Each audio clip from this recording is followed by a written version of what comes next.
welcome to Barcamp Canterbury. How can I have a show of hands at all as to who has been to a bar camp before? Like, who's seen this nonsense? There's an army there. Hands up if you haven't been to a bar camp before. And this is kind of new. Actually, it's not. It's not that bad. The old bees don't outnumber the new ones. Okay, so what is a bar camp? It's a community. It's a community space. The idea is we want people from local schools, we want undergraduates, we want professionals out in industry to talk about their projects, to talk about the things that they are doing. Far too often, especially in the modern world, we sit behind our computers, we tweet each other with our mobile phones, but actually, let's get together and talk about our projects. So it's basically, let's get this disparate group of people together. The format, for those who aren't aware, it's an unconference. So there are a few people that probably thought, I'm going to a bar camp, I'll think about what I'm going to talk about. But the whole idea is you, the attendees, are going to be giving the talks. And the bar is low. You don't need a PowerPoint. You don't even need an idea before the day. You might actually think halfway through the day, I could talk about this thing that I've done. You even might load up a website behind you, sure, as an illustration, but actually you could just talk to them. So the idea is that you are the talks. What do I mean by talks? Let me show you the grid here. So this is a Google Doc, which is linked from the main site. If I actually pop here, there's the talk grid button, big talk grid button. On the talk grid, it's an open Google Doc, and you should be able to put your talk in. We've got a bunch of rooms that our theme is evil AI. We have, because of the low number of people, I've reduced the rooms to 3 of them. You might want to have a look at actually what other people have got. Do you want to compete with an amazing looking talk, actually sort of slot one in, insert your data?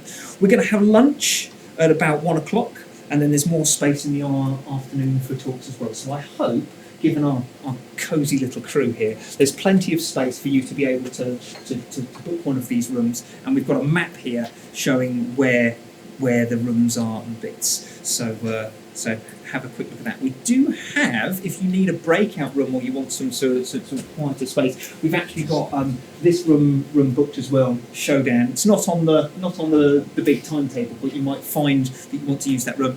It's all open for people to use. So, think of an idea for a talk, put it on the grid thingy, and they will come. Quick note here for our supporters, like quite a lot of people have actually been in the wings to make this event happen. Like, all the food is free, and the venue has been provided by the School of Engineering, Technology and Design.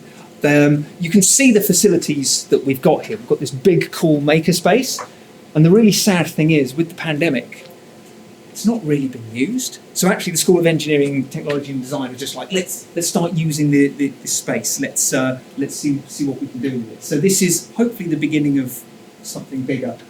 The University of Kent has supported us for 10 years. They've been really instrumental in actually giving us the foundation community that we have here today. So the University of Kent School of Computing has been awesome.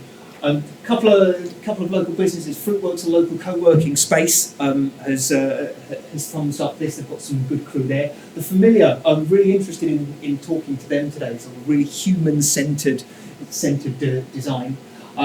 The IET are just like, you know what, bar camps are cool. I've done a lot of actually trying to speak to people about what a bar camp is and what the community is, and actually people are starting to get now. So the Institute of Engineering and Technology are all in. The STEM Hub, so you might have seen on the registration table some STEM goodies and things. The idea being is that we need really cool, passionate people that do cool projecty thingies to actually go out into schools and stuff. So actually there's a potential plug here. If some of you want to be able to talk about your stuff to a wider audience in schools, you can get a free DBS check and everything. And that's great. And a lot of our long-term supporters have also donated for extra snacks and things. And we're going to use some of the budget from those donations in future to actually print some vinyl banners and some things in the future. So all of those donations are really helpful. Oh, serious stuff. Serious face. Really hilariously, I think in the 2019 Barcamp, I casually said, if there's a fire, run in random directions, some of you will make it out. Much to the laughter of some people in the front row, but also much to the horror of how could you do it? Now, I do need to actually mention this.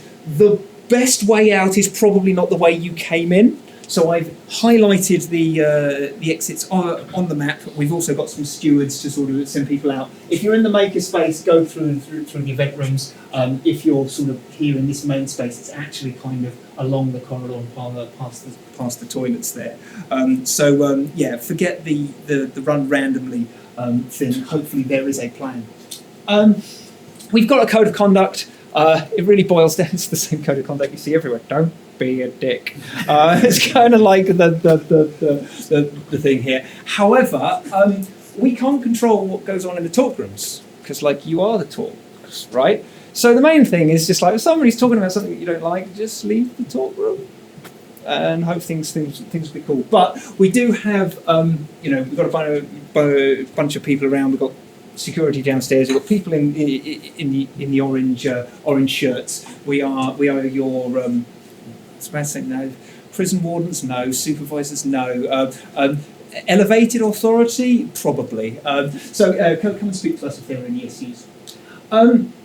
Hopefully, we're going to try to get more people understanding what a bar camp is. So we're going to try and take some video footage today to create a little sort of 60-second short to be like, this is what bar camp is, isn't it cool? People talking about stuff.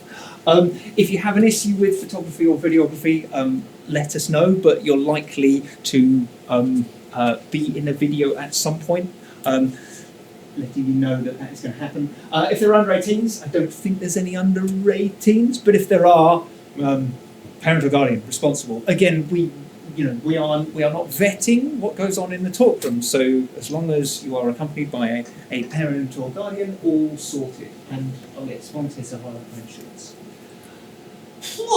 Right, okay, so we've got our event rooms, our evil AIs, the URLs on the website. You can pretty much go for it with your talks. There used to be this bit of a kind of horrible mantra, just like if it's your first bar camp, you must talk, going off that Fight Club thing. We're not going to bully or intimidate anyone to do that. But I will actually say, you know what, if you start talking to people, actually you get up there and do a talk, it's a real moment. And I encourage you to do so. We have a hashtag Barcamp Cant. I know that sort of, doesn't really, you can't bar camp. What does this mean? Maybe we'll change it in the future, but for this event, it's Barcamp Cant. And after the event, we've got a table booked at the Dolphin. If you want to continue the conversation, high five, talk about planning for next year, then please come and join us. We've got that on the map and the bits as well. So pretty much, there's only two things to do now. Talk until our voices and hearts are raw, and eat as much food as we can of the free food. So at which point, I give you all a hearty salute. I guess we've got a few minutes before the first talk slot happens. Let's bar camp. Let's go get some food, get some coffee, get ready, because from 10:30, see if people are going to give some talks. Let's rock and roll. Huh? Yeah, that's right. That's right.